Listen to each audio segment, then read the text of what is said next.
Okay, super. Okay, so hello, dear listeners. We are super excited to meet you here today on our Eli Ed Talks podcast, the podcast where we discuss the midpoint of L&D and technology. I am extremely happy to announce my guest for today. This is Vitaly Demyanets. He is the co-founder of Smart Expert talent management platform. And Vitaly, the floor is yours. Yeah, it's really great to see you. Yeah, hi guys. Hi, Ina. Thank you so much. Thank you so much that you invited me to this podcast. Yeah. So we've got a lot of things planned for today. I know the conversation will be extremely beneficial, but we usually start from a rapid fire question set. So if you don't mind, there will be a set of questions that you should answer fast and without thinking. Well, that's Okay. No. probably a little bit of thinking will be needed. So first things first, what book or a resource can you recommend on L&D or educational topics? It's a good question. Actually, I think it's Essentialism. It's Greg McKeown. Wow, that's an interesting choice. Why? Just because it's my second book, which is I think maybe change a little bit my principles and my mindset. Because I am I'm big ambassador about focus, and it's a great essentialism is a great methodology for make focus for everyone which you want in your life. Yeah, that's cool. Okay, we will for sure send a list of recommendations by the end of the season, so that will be the book topic.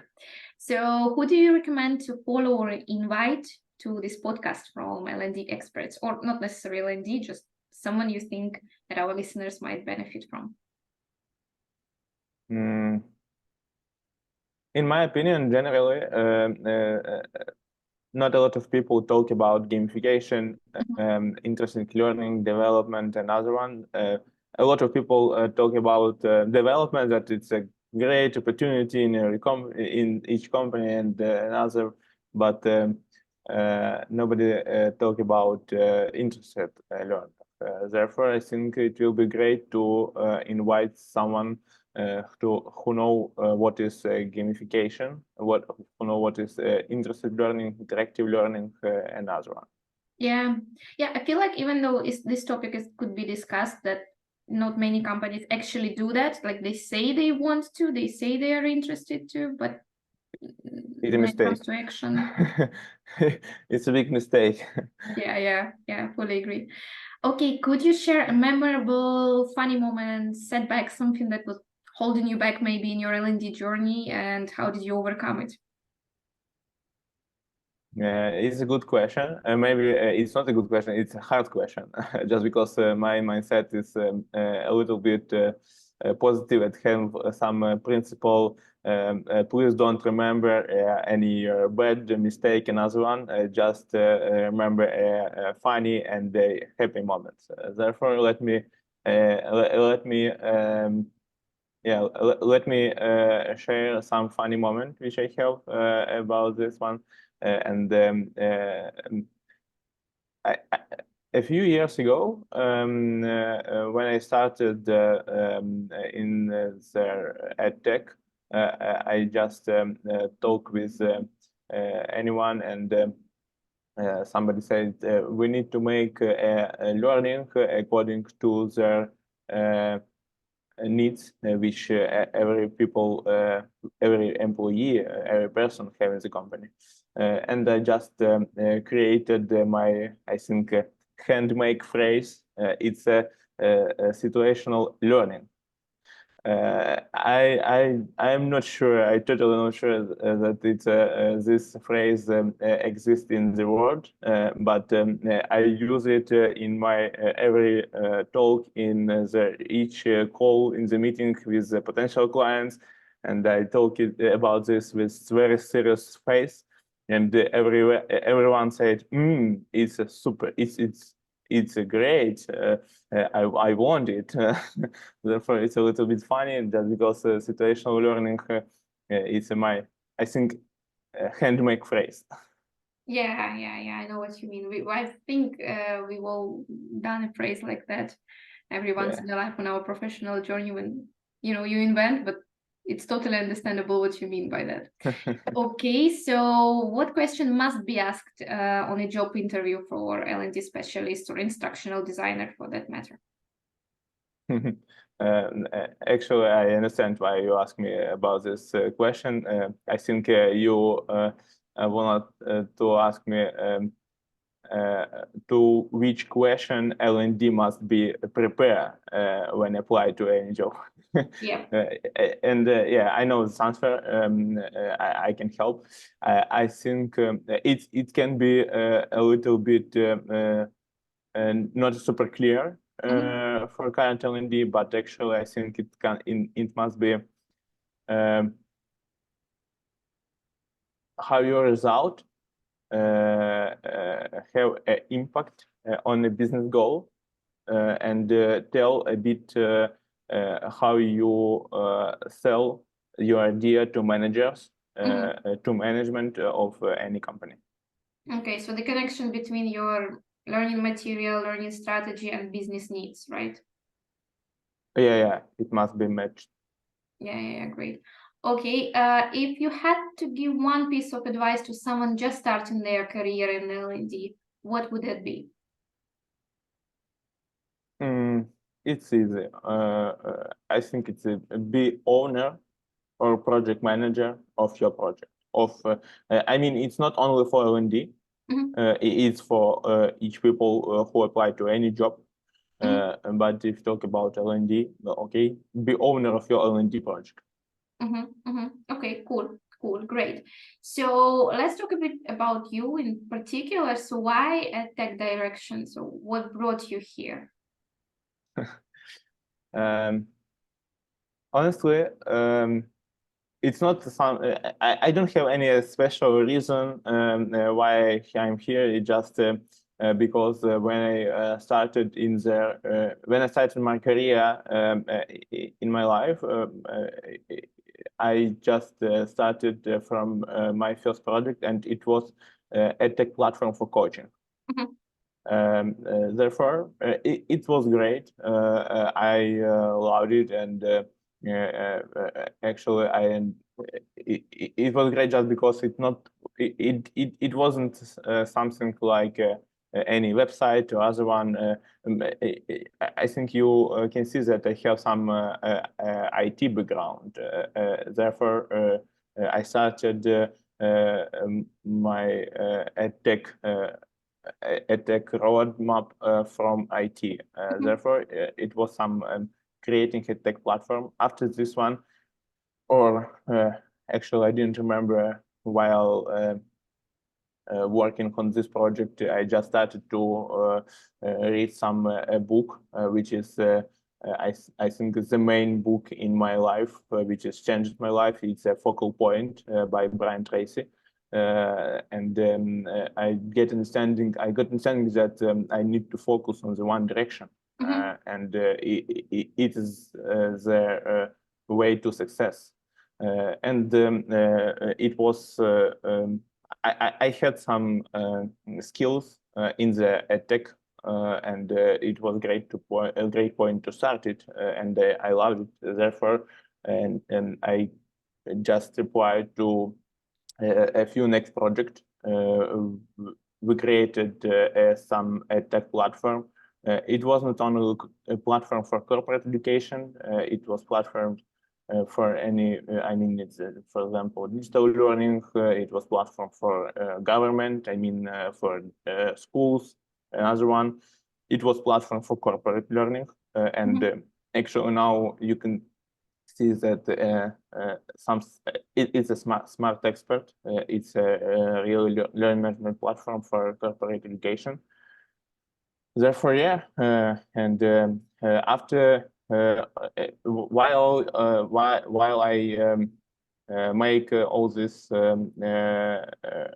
project, I get understanding that learning is something great for change a little bit this world. Just because as you can see, our world now don't have. It is not a super great period for our world. Therefore, I think we need to give some opportunity for change it. And actually, learning and development is it's my passion now, just because I have some social mission. It's give opportunity for each person, open their talent, and change this world. Just because, in my personal opinion, I think only talented people can fix it. Yeah, fantastic. That's really inspiring. Not usually companies are interested in development in this way because, well, they need results, right? They don't see the connection between achieving better results and investing their time and money into the development of the employees, right? So speaking of, I perceive that your area is more like target audience is more focused on businesses that don't have fully developed L&D systems. So for companies that start from the scratch, that don't have any L&D strategy, what steps do you recommend in your roadmap?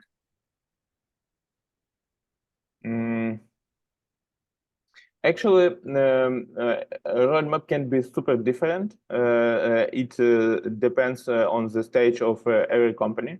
But what I can recommend is follow a few principles. The first principle is matching with the business goals.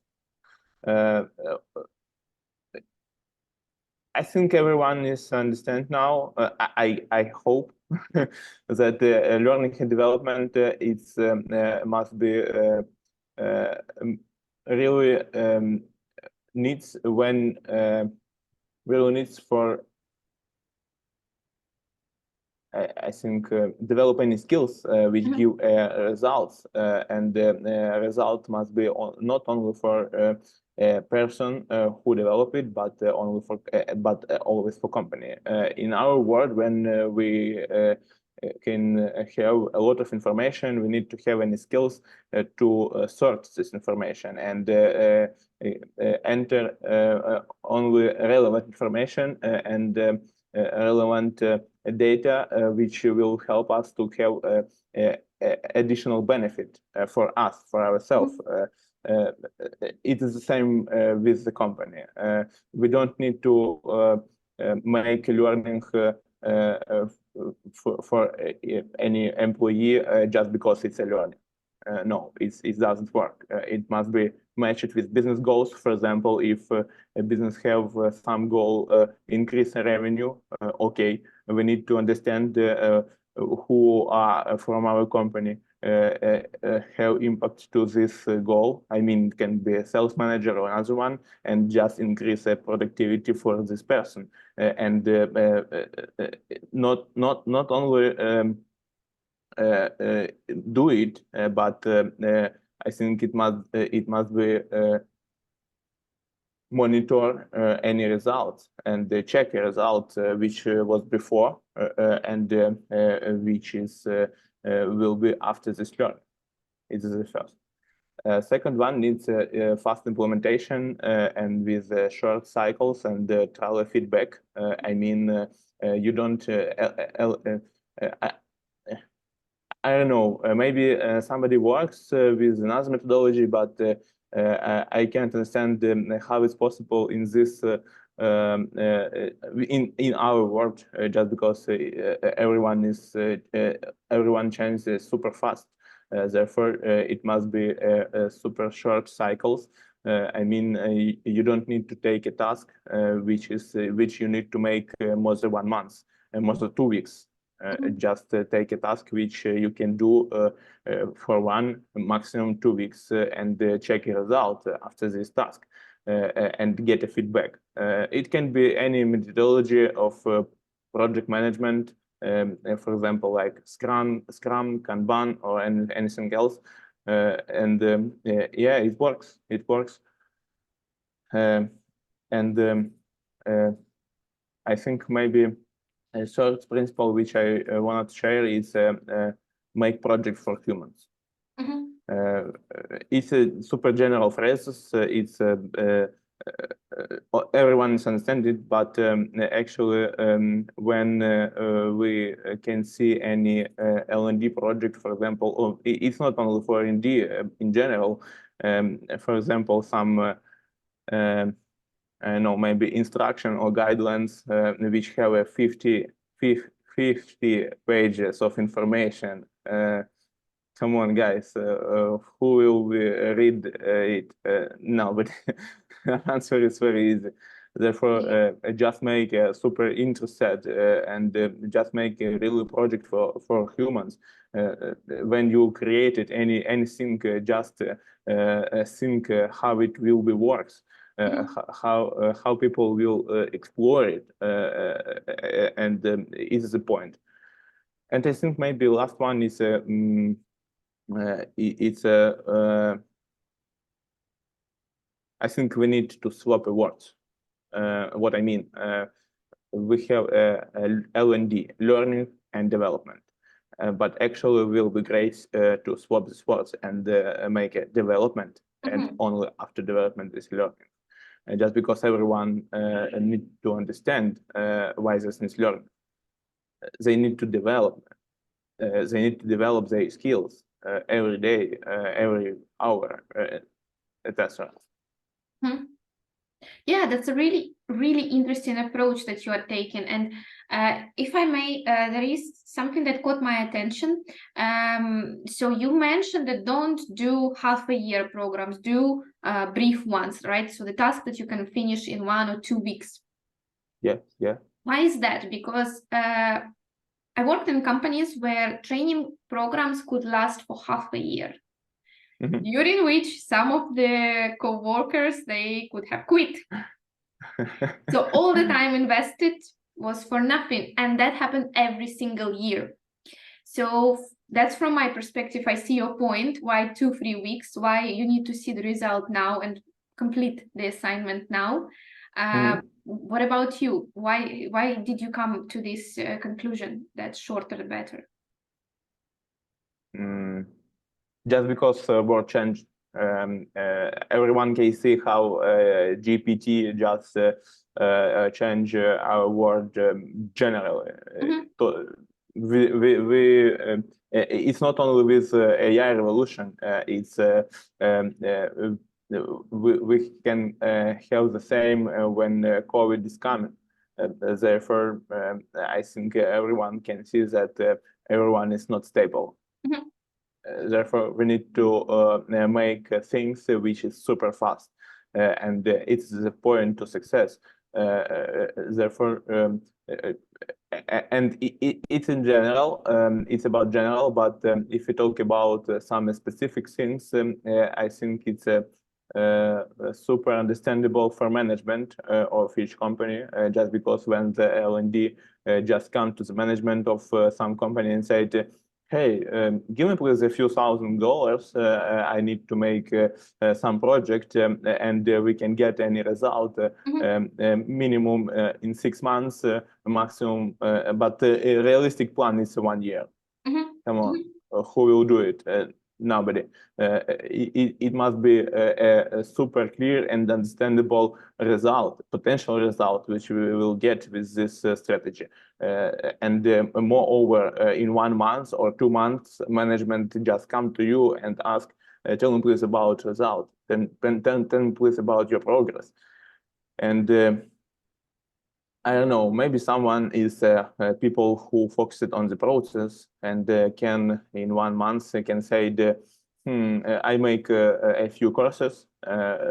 You can see it in our platform, for example, or anyone. But actually, it's not a good point to focus on the result. If we talk about a really good point, I mean, it must be focused on the result. And in 1 month, in 2 months or 1 month, you need to say which result, how your strategy, how your L&D task helped to achieve a business goals. This is the point. Yeah, Yeah. Cannot be achievable with a long term task. It can be achievable only with short task. Okay, speaking about implementing from the scratch, so how does Smart Expert facilitate the implementation of learning systems in companies where L&D, like we've been discussing, is either absent or undefined? It's hard. That's an honest answer. I like it, because usually you say, "Oh, it's so easy to do. Just go on the platform and do it." Yeah, actually, it's maybe easy for L&D, for example, just because it's a good point, it's their focus. But actually, Smart Expert, it's a LMS platform for small and medium businesses. And when we come to any companies, they don't have L&D. They have just HR or in best cases, they have HR. Therefore, we just try to teach them and don't do anything themselves. Just teach how to use platform, how to use any instruments, how to use any tools, how to create I mean, course outline for any courses, etc. It's easier to sell, but after this one, we understand, we get a problem. When we started on the US market, we get a problem that people don't have a time for create a content and make everyone on the platform. Therefore, we just created a new product. It was some AI content builder, which create content for any platform, and it allowed to save a lot of time for people to create any content. And yeah, actually, we make for them. We make this. We made this tool, but now I think about that and can understand and can say that actually it's isn't a solution. Just because now we make a content for any company with our content production department. We have a tool. People try to use the tool. People make a video with this tool, make a courses, etc. But actually, it's not a final solution. Final solution for this company, which we work with in the US market, is a qualified employee. It is the solution. Solution is not it's a course on the platform. It's not a solution. Therefore, we just try to make this content, and not only content, we try to implement this to each company, to each clients which we have. Therefore, yeah, I cannot say that we super happy to do it just because it's a lot of process, it's a lot of problem. We need to understand each industry, we need to understand each process in the company. Yeah, and we are not happy to do it, but we do. What would you say is the biggest challenge? And how to overcome it? So let's say that I'm your client, right? And let's say I'm the most problematic client you've ever had. So what's the problem and what's the solution? So how would you approach this kind of very stale companies? Very big problem which we get sometimes. It's when people who who have responsibility to make a great L&D strategy or another one, just not motivated and don't know a business which they don't know a business process. They don't know any specific of about company where they work. Therefore, they just create any courses. They just create any content, and that's all. When we try to explain something that let's match this project with your business goals, just please share the business goal which you have in your company, they don't know it. It's a big problem, just because we cannot motivate this person to do it, because let's be honest, everyone want to understand which they get if they will do more than just their responsibility in the vacancy. Therefore, it's not only a problem which have L&D. It's a problem which have some business, because owners and managers sometimes don't understand why they need to invest to the L&D. They don't understand how it works. Therefore, it's a great opportunity for each L&D share it and show that it works. And the L&D who will explain it will get more opportunity to create any project. They will get more budget for their idea. Just because if you are L&D who just work in the company and don't understand the business goals, you will not get you will not get any budget, any investment for a new project. Yeah.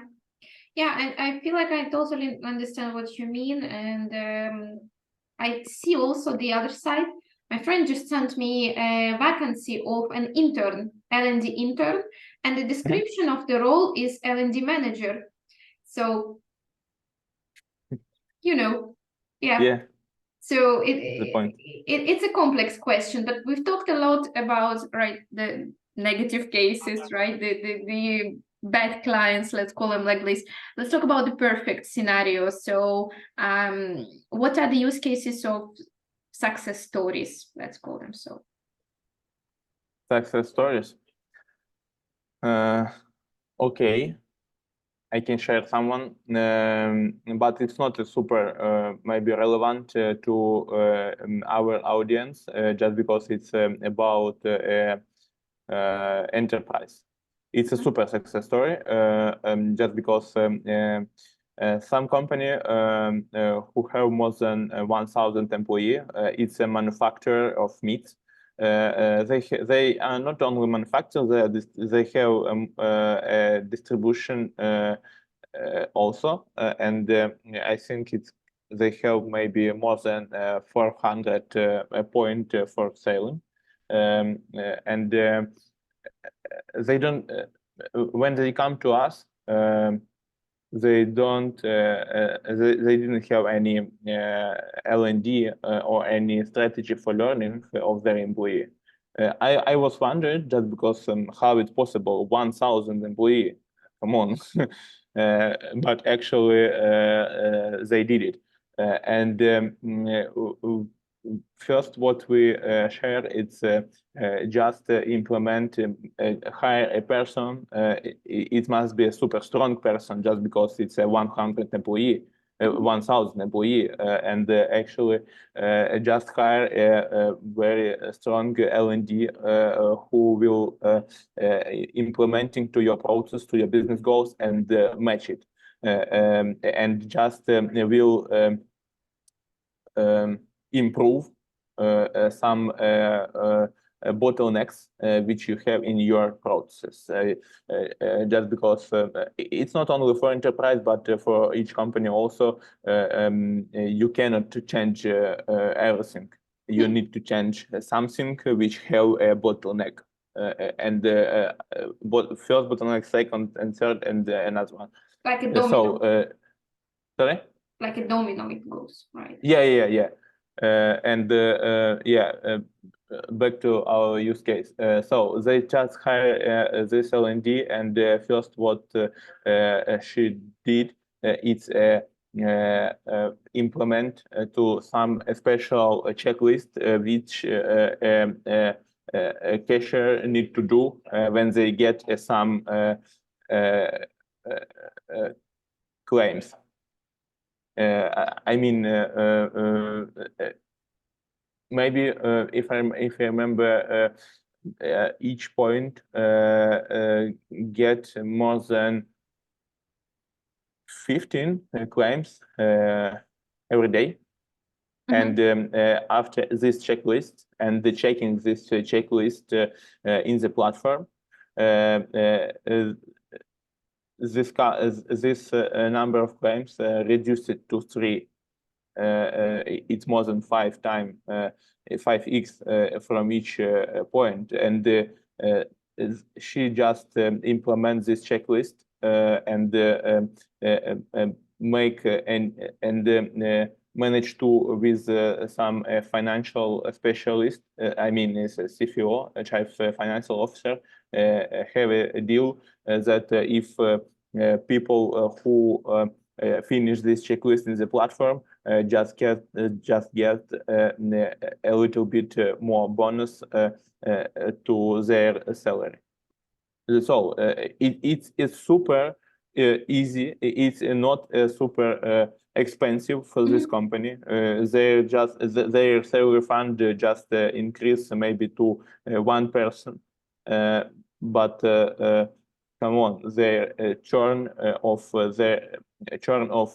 their clients just reduce, and it's a great point. It's a great case when L&D just come and maybe for 1 month just implement a very quick strategy, a very quick task, which give a result in 1 month, not in 1 year, in 1 month. That's all.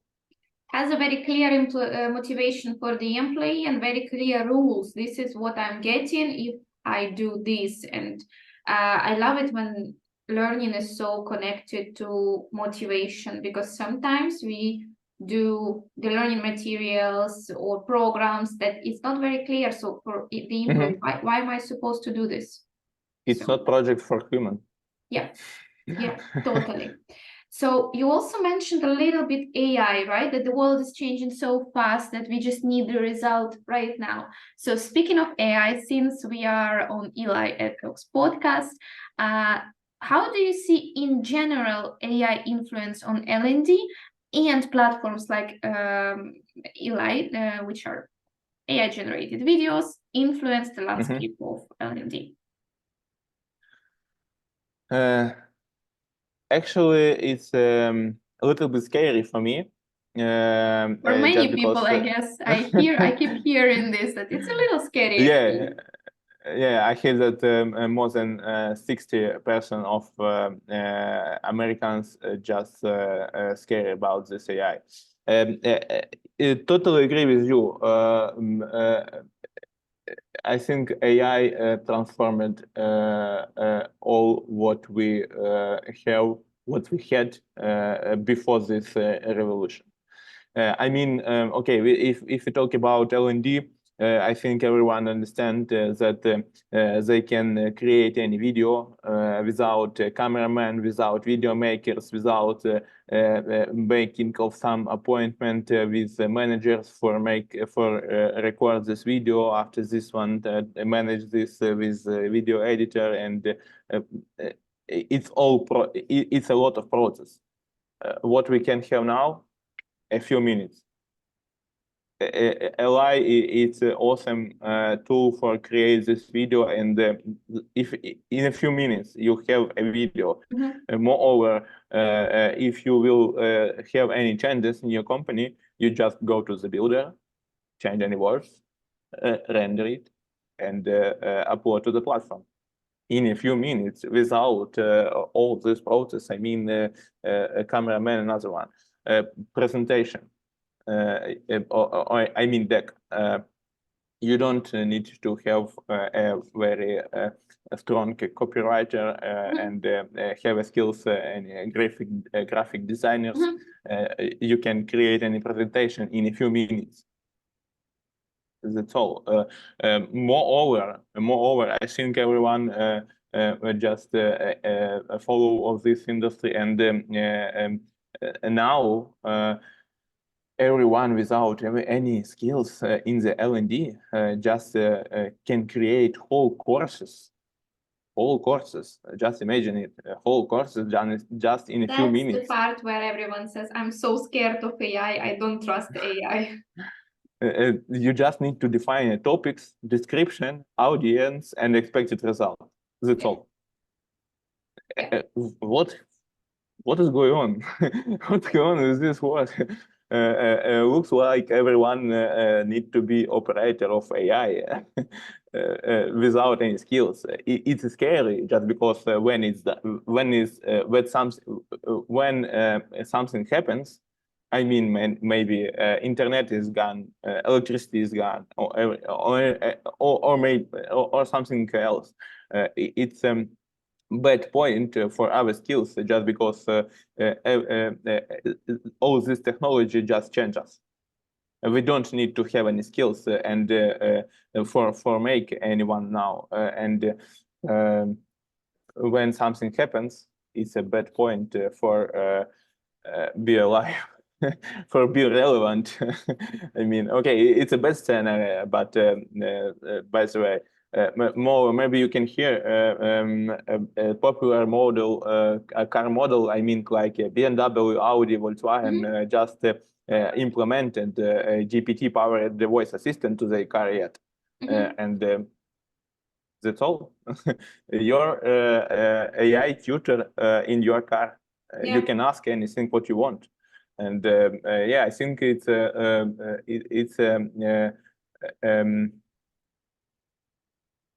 I think in 1 year, maybe less, we can get a pocket AI tutor, and it's a coming. They come. We can ask anything what we can.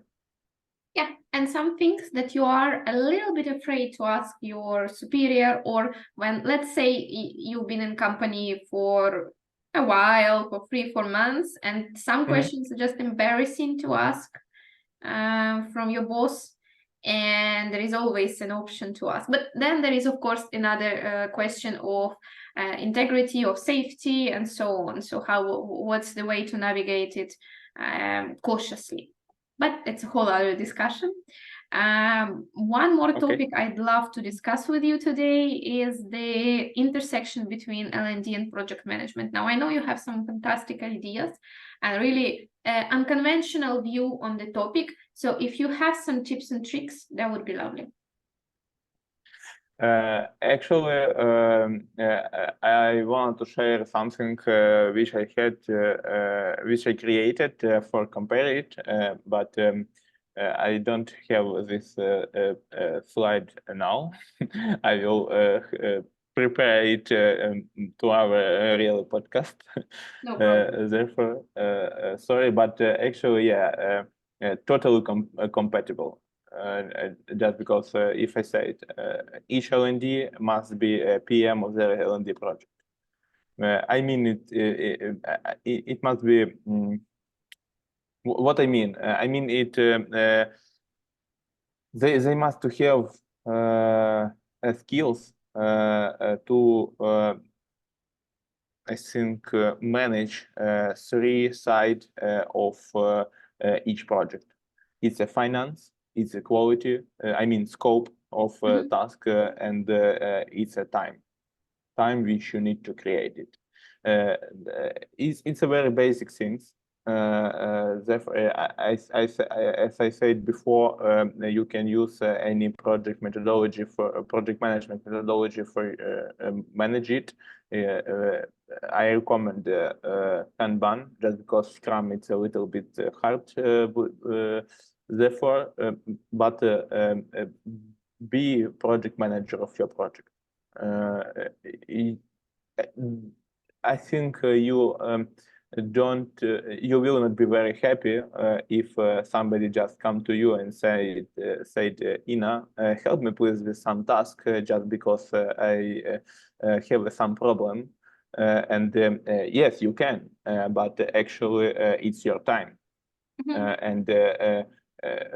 In our world, I mean, it's a fast world. We need to,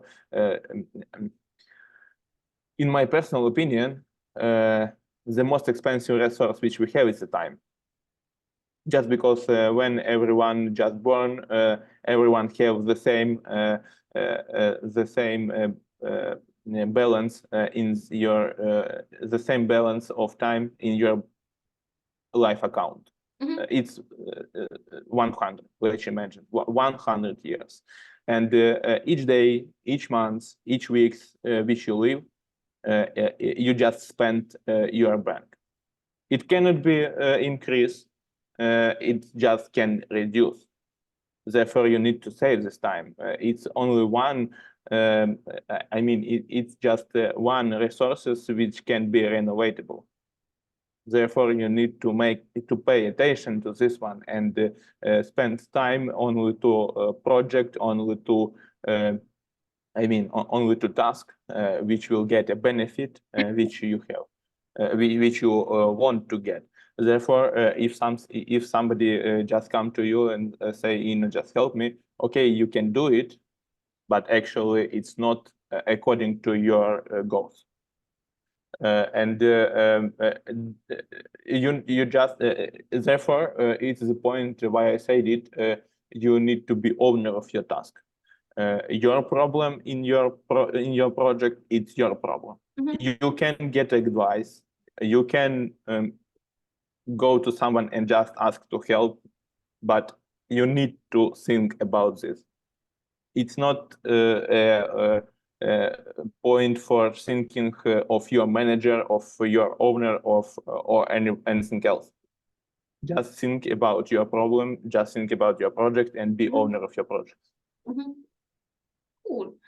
Fantastic. So thank you so much for these valuable insights. I've enjoyed this conversation a lot, and I hope our dear listeners as well. And here comes the ending part. Sure, no worries. I was happy to share any advice, and actually it was great for me also. Therefore, thank you for thank you. I cannot know how I can thank you enough for it. Yeah, that was amazing. Yes. So let's stop the recording.